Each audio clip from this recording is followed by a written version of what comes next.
নমস্কার, স্টাডি চাকরি চ্যানেলে আপনাদের জানাই স্বাগত। আজকে নিশ্চয়ই থাম্বনেল দেখে আপনারা বুঝতে পেরে গেছেন যে আজকে কি বিষয়ে আমি नहीं जाता तड़प ही ऐसी है আপনাদের ना। কাছে नहीं नहीं सुके এসেছি, কি বিষয় নিয়ে বা কি রিক্রুটমেন্ট নিয়ে আপনাদের কাছে এসেছি। যে টপিকটি আজকে আলোচনা করব সেটি হচ্ছে ইন্ডিয়ান নেভি গ্রুপ সি যে রিক্রুটমেন্ট 2025-এ শুরু হয়ে গেছে সেই বিষয়ে আপনাদের কাছে তথ্য দিতে এসেছি। তো চ্যানেলটি ভালো লেগে থাকলে এবং ইনফরমেশনটি ভালো লেগে থাকলে অবশ্যই সাবস্ক্রাইব করে রাখবেন।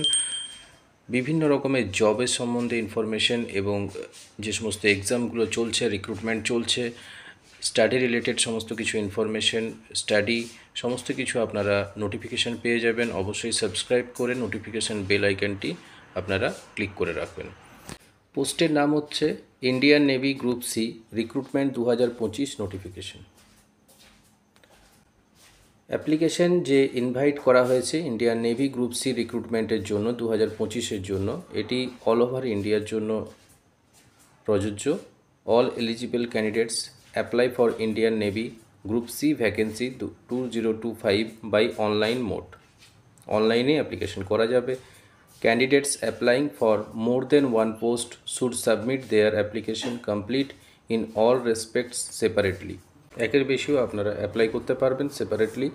Candidates who intend to apply for more than one post should be aware that centre for each examination may be different and examination may be on the same day. এটাই বলতে চেয়েছে আপনারা যারা বিভিন্ন একটার বেশি অ্যাপ্লাই করবেন সেক্ষেত্রে এক্সাম একই দিনেও পড়তে পারে, আবার আলাদা দিনে এবং এক্সাম সেন্টারও আলাদা হতে পারে, বা সেম ডেতেও এক্সাম হতে পারে।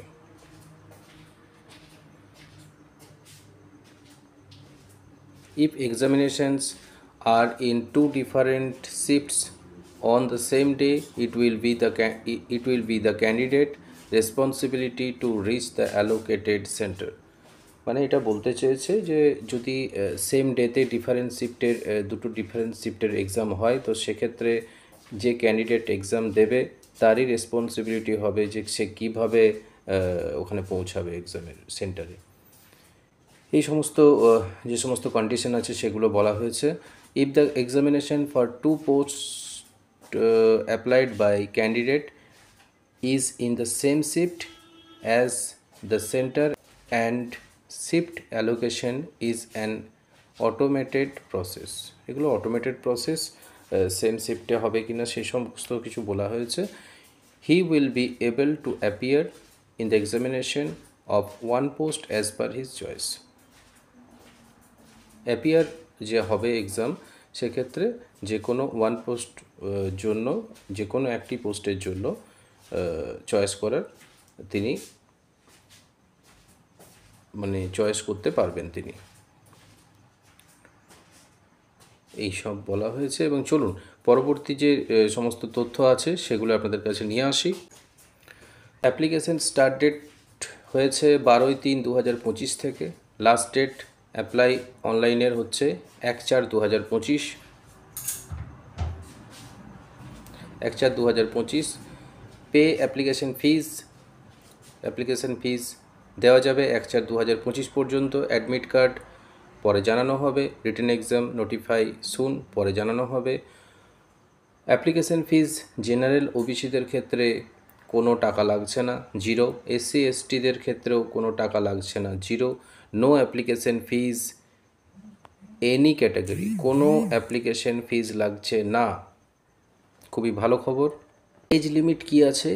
মিনিমাম এজ লিমিট আছে 18 বছর, ম্যাক্সিমাম এজ লিমিট হচ্ছে 25 বছর।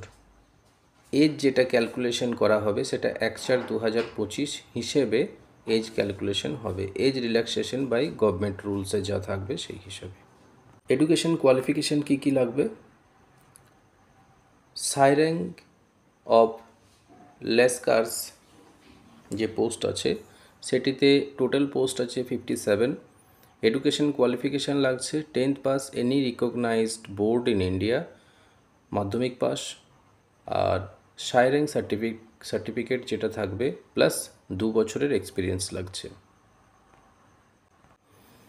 সেকেন্ড পোস্ট লেসকার, পোস্ট হচ্ছে 192। এটাতেও 10th পাস, ইন্ডিয়ান যে কোনো রিকগনাইজড বোর্ড থেকে পাস হয়ে থাকতে হবে, নলেজ অফ সুইমিং এবং 1 বছরের এক্সপিরিয়েন্স থাকতে হবে। এরপর আসি ফায়ারম্যান বা বোট ক্রিউ। টোটাল পোস্ট আছে 73। এক্ষেত্রেও 10th pass, knowledge of swimming এবং তার সাথে থাকতে হবে pre sea training course certificate. Last যে পোস্টের নাম করব সেটা হচ্ছে টোপাস। এক্ষেত্রে টোটাল যে পোস্ট আছে সেটা হচ্ছে 5টি। এক্ষেত্রেও 10th পাস বা মাধ্যমিক পাস হতে হবে, যে কোনো ইন্ডিয়ান রিকগনাইজড বোর্ড থেকে পাস হতে হবে, নলেজ অফ সুইমিং থাকতে হবে। ক্যাটাগরি ওয়াইজ ভ্যাকেন্সি কতগুলো আছে আপনাদের কাছে জানিয়ে রাখি। সাইরেং অফ লাস্কার্স, জেনারেলে 25টি, ওবিসি 15টি, এসসিতে 8টি, এসটিতে 4টি, ইডাব্লিউএসে 5টি, total 57। Lascar 1, general 78, OBC 50, SC 32, ST 13, EWS 19, total 192। Fireman বা boat crew, general 31, OBC 13, SC 16, ST 5, EWS 8 এবং টোটাল হচ্ছে কি 73।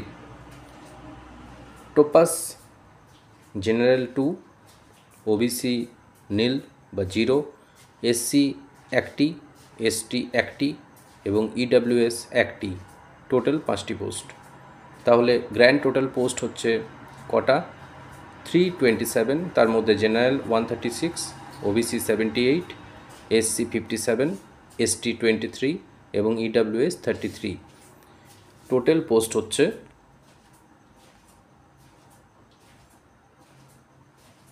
327। সিলেকশন প্রসেস কি থাকবে?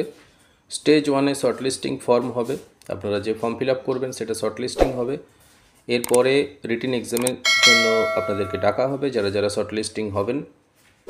স্টেজ 3-তে হবে যারা পাস করবেন তাদের জন্য স্কিল টেস্ট বা ট্রেড টেস্ট থাকবে। স্টেজ 4-এ থাকবে ডকুমেন্টস ভেরিফিকেশন এবং স্টেজ 5-এ হচ্ছে মেডিকেল এক্সামিনেশন হবে। এরপর যারা মেডিকেল এক্সামিনেশনে পাস হবেন তাদের জয়েনিং লেটার দেওয়া হবে। এটা হচ্ছে সিলেকশন প্রসেস।